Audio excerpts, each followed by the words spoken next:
guys, we have a co-host going on today. We're flipping the script today. We just Hold lost on. her. Wait. There she is. Okay, I'm back. I'm trying to. All right. Can you hear me okay, Sean? Yes. Because I don't have my headphones connected because my AirPods died. No problem. So, you're awesome. Hey, we had to be persistent, right? Because things weren't working. Guys, that you know what I do all these lives, but you can't go live on Facebook like you used to. And that's why we have to use StreamYard or Zoom or any other source to make that happen. So we were trying, and I said, all right, let's just jump on and we'll rock it out. It took us 20 minutes to get ready for a 15-minute interview. Guys, I'm on Sean's page. I'm on Hani's. I'm a real estate agent with eXp Realty. I actually met Sean at a training he did, social media training he did in his previous office, and we've been friends since then. And I have a group called forgot my name. It Takes a Village. So on that group, I bring entrepreneur parents together. At least I'm working on it. So I'm bringing entrepreneur parents together, or just parents that have jobs. It could be a mom, a dad, adoptive parent, a disabled, just people that take care of other people and have another job. So the purpose of the group is for people to kind of come together and figure out how to manage this world of being a parent, a caretaker, and then having to make money. With that being said, I wanted to interview my dear friend Sean because he's been my example. Oh, thank you. Social media. I interviewed last week one of my agents on my team. So, Sean, how personal can I get on the questions? Whatever you want. We can go into anything you want. So when I met you, your wife was pregnant with your daughter. I know you have an older daughter. Mm-hmm. So the reason why I wanted to interview is because I know your daughter got a liver transplant. Yep. And I seen her driving. She's doing very well. How did you manage? That's the first question. You're an insurance guy. Mm-hmm. How did you manage having the baby, get the transplant, and like that ordeal? It was crazy. It was very crazy. 6 weeks old. Daughter was yellow, almost as yellow as the highlighter. I mean, like that's what they call jaundice, right? Yeah, a lot of jaundice. Went to the hospital, checked her out. They couldn't figure out what was going on. In the hospital we started at, I won't even mention, where it's like, oh, we're gonna do some surgeries, and my wife and I had to be a rock together to go through this and the surgeries. And we're like, wait, we're not going to operate on our little daughter right yet before we know what's going on. Yeah. So then we went to New York City, New York Press, had them do all the evaluations, found out we had to do a couple other biopsies, went into different tests, had to get, and she's so young, but baby, she was so tiny, and it was a tough time. She had to get down her nose, had to get a feeding tube for about a month. And that month, we were just talking about it recently because it pops up in our feed. It felt like forever, but it was only a month. We're like, wow, we suffered for 1 month, or she suffered for 1 month. And then she had her liver transplant on May 10th of 2019. Right? 2019. She's 2.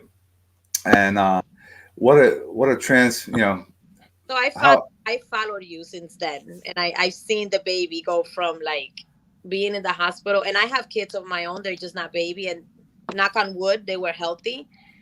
And I'm like, your wife, because I'm the woman, so I'm like, your wife is like the strongest person, because I'd be crying. I wouldn't be able to function. Oh man, like there was so many things, and the doctors would say things, and you were like, how can you have no emotions? And we had to kind of be together and balance out. And it was nights we were crying. There was nights that we had to be there for each other. And we had a lot of conversations, and we put things out there on social media so people knew that these things happen. You have to talk about it. It's not like you want to hold it in. So that was our way of, getting through it. It was sharing, because then people were reaching out to us like, I can't believe this. But it also, now we have all these memories now. You see how sick she was until how amazing she is now. Like we just had a photo shoot yesterday with the girls. I have a new one. I have a 5-month-old, Olivia, who is healthy. And it was amazing to just see them. Brave parents. Oh my, it's been something. It's been Yes. a challenge. Everyone talks about, oh, the challenges. We had some challenges, that's for sure. Teenage daughter. I have a almost 15-year-old. Yeah.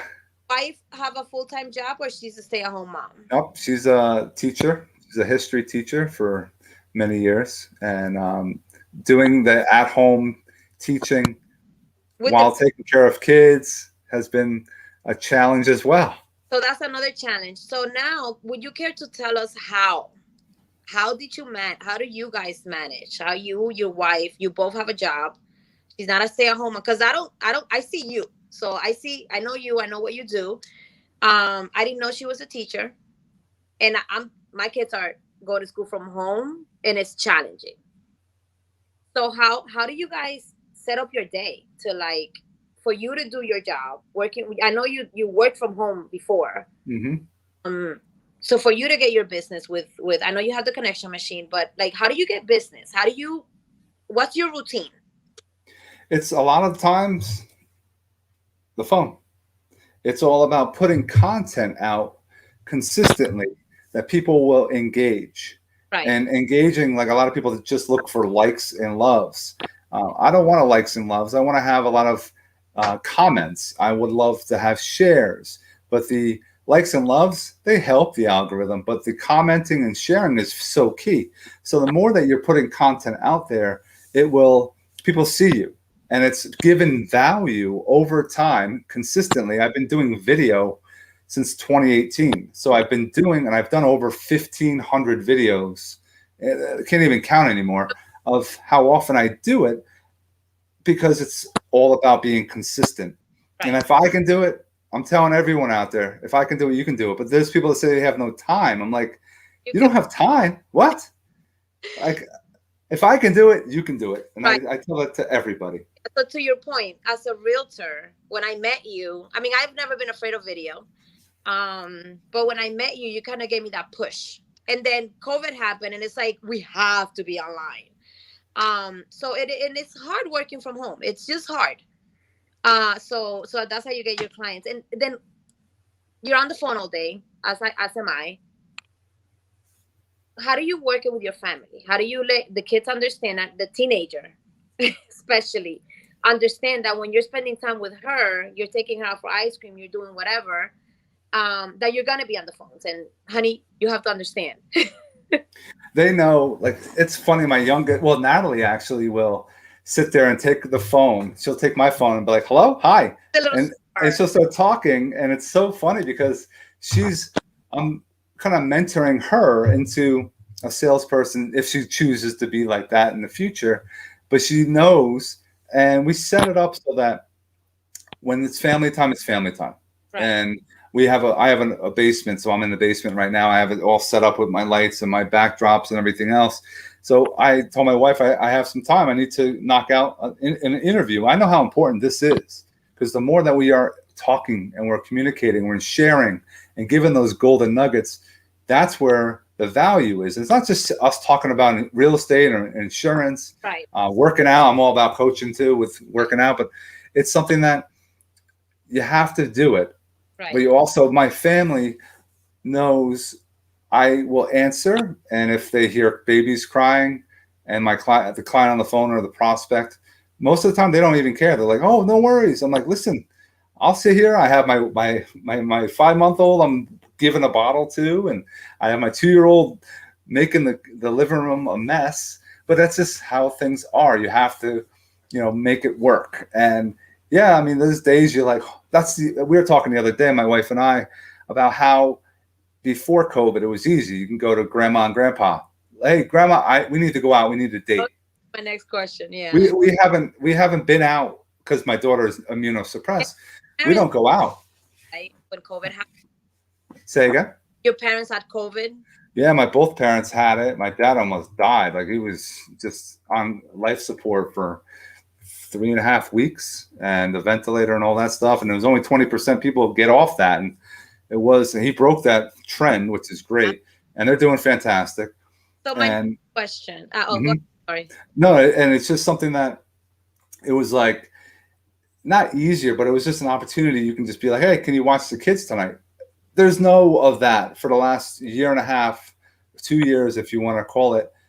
It was just us dealing, and we'll have our wines when the kids go to sleep. We'll drink and watch a movie or whatever we want to do, just to have adult time. But we're also passing out. It's like you go with these young ones. So it's important that you cherish this time, right? Because this time the kids will be in daycare next year. We're saying they're going to be in daycare.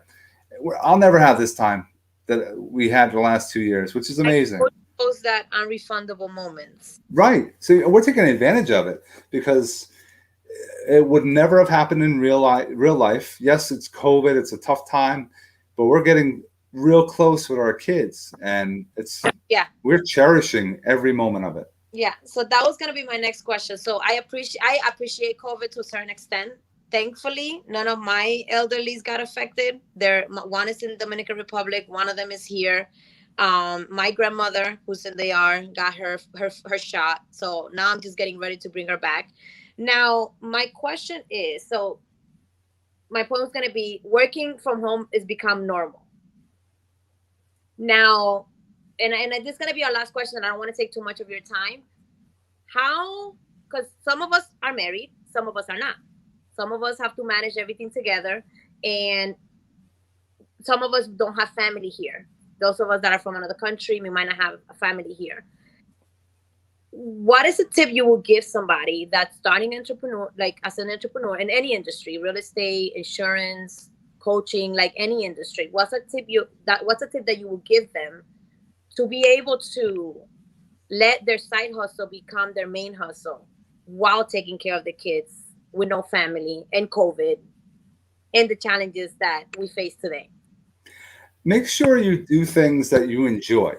Like you can have, a lot of people have different hustles. You can have 2 or 3 buckets of money coming in. That's the goal, is making money. So the more that you're putting yourself out there, make sure you're always taking time for yourself as well.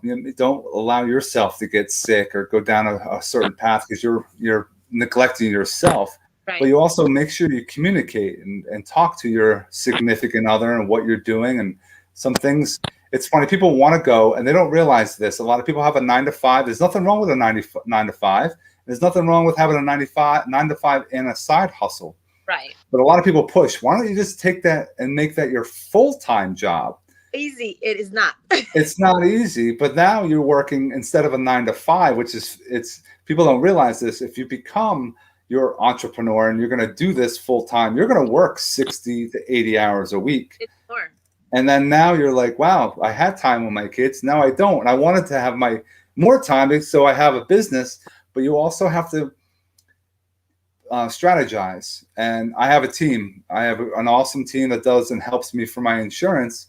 So they get things done while getting quoting. We do our paperwork, all that stuff.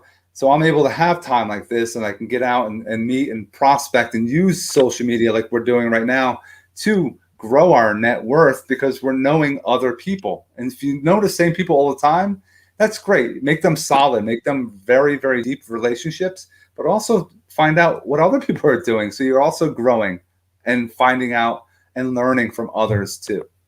Awesome nuggets. So to the point of having a 9 to 5 and a side hustle. So the 9 to 5 covers the life expenses, and the side hustle is your dream. Yep.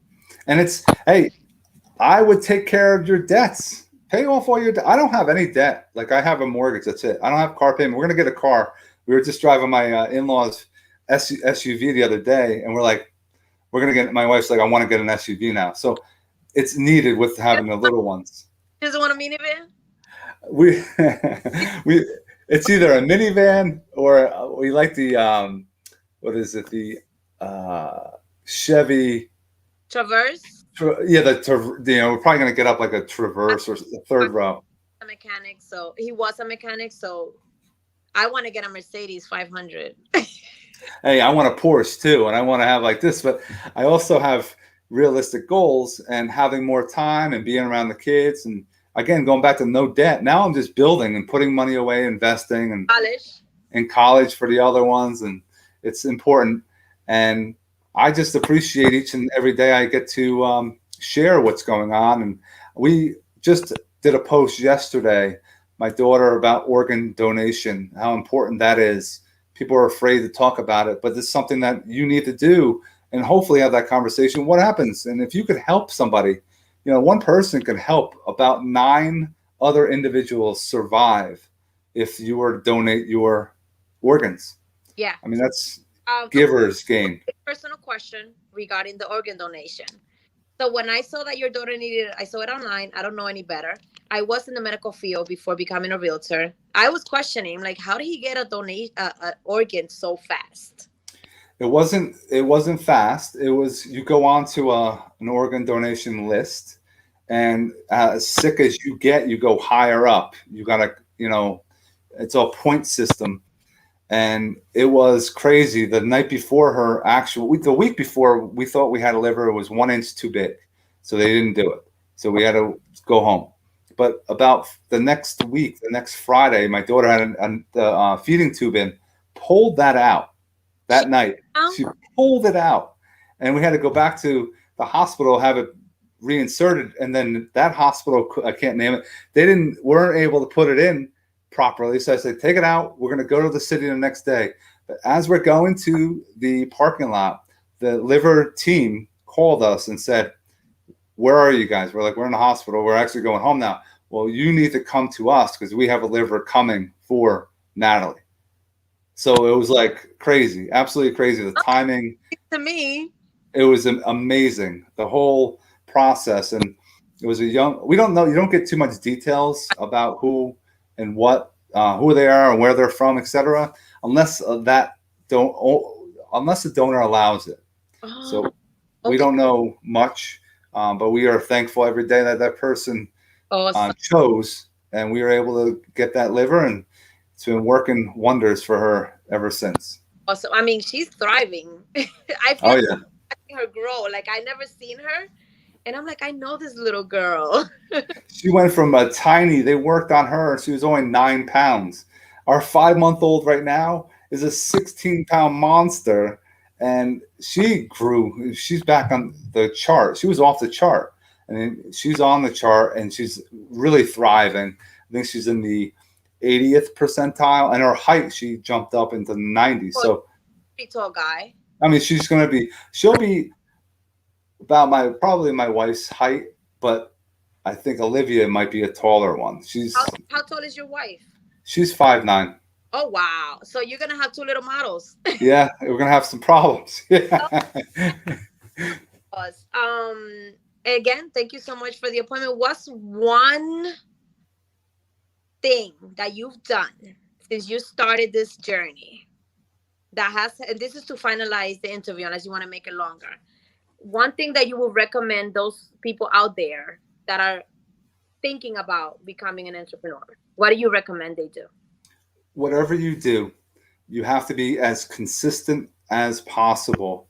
Each and every day, put time in, work on your trade, work on your marketing, but know you're going to have to do something for at least 6 months. People sign up for things. They want lead generation. They only do it for a week or 2 and nothing happens. That's why, because nothing happens. It's not overnight success. So whatever you're doing and whatever you think that works, make sure when someone calls you, you call them back. Make sure when someone contacts you, you get in contact with them. Be on the phone. Be on the phone, you network, but be consistent. I tell people, use video. Make sure you're using video, and not just, this is great, but also Messenger, send videos, send text message video, an email video of you talking. Right. Do a buyer presentation or a listing presentation on video and send that out. And that's when you go and actually go and sit in front of somebody, they already sold. You just say, here, sign. That's how powerful it is. And when you interviewed me, one question you asked me was about books. What's your hobby? What hobby do you have? And what book do you recommend? I used to golf a lot. I have no time, and with the girls, I don't have the time to, invest 4 or 5 hours into golf. But in a couple of years, I'll get back into golfing. I know with books, I'm reading the Prosperity Bible. It's about 1,400 pages in it. It has all the greatest hits as far as anything that was in the past. Right. Rich Dad, Poor Dad, all kinds of, all those ones are in this Prosperity Bible. But I like 10X Rule, Grant Cardone.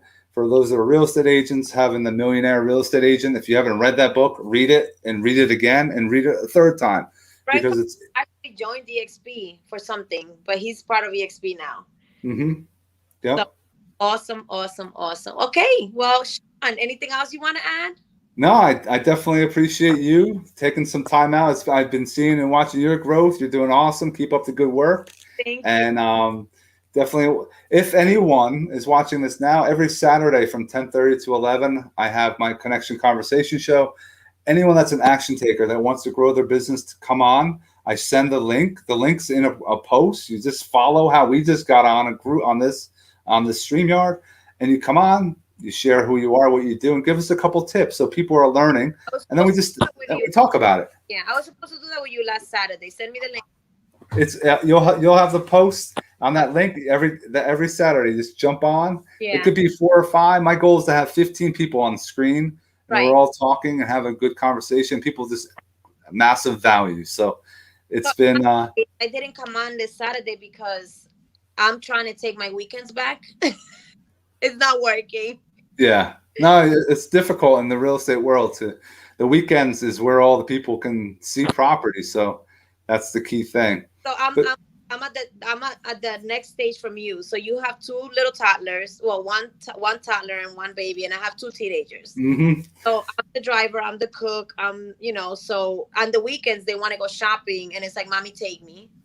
Well, now they tell me, Mommy, I want to spend time with you. Yep. It's a different stage, and they pull you in different directions, but they're awesome. Yeah, and how do you manage the teenager and the kids together? Honestly, I haven't seen my daughter in actually almost a year and 7 months because of the system. That's how messed up that is. And then with COVID and everything else. I'm on this side of the spectrum. They do favor the mom. Yeah. So it's been very difficult, but sometimes it'll be a different story. A tip from an ex-wife: as long as you're there as a dad, your daughter's gonna know who you are. Yeah, that's what I mean. All we do is FaceTime. We try to FaceTime every day. That's all we can do. And then when she gets older, hopefully things will change, and we'll have and build a relationship from that point forward anyway, and restart it and rekindle. Yeah. But it's tough with that as well. You know who you are. My kids, my oldest told me, I don't remember you not being with my dad. Right. So, as long as you're there. Yep. I appreciate that tip for sure. Yeah. So Sean, again, thank you so much for coming on with me. Let me know when you want me to come on your Saturday show. I'll make time for it. And anything else? That's it. I appreciate it. Have an awesome day. You too. Bye-bye. Bye.